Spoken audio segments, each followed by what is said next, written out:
Sa paghahanap namin ng herbal, nakakita kami ng mahabang dryer ito. Ay ito yung nakabilad. Ito pala ay ini-export.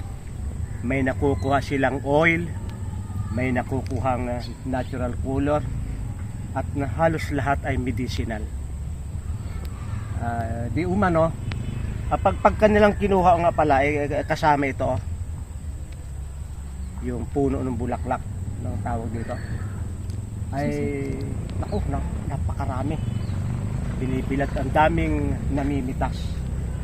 Ay maganda pala ito sa malulubhang sakit, kagaya ng cancer, diabetes, rayuma. May nakita ako sa paghanap din namin ng herbal. Ako'y humingi ng bunga na itong tuyo.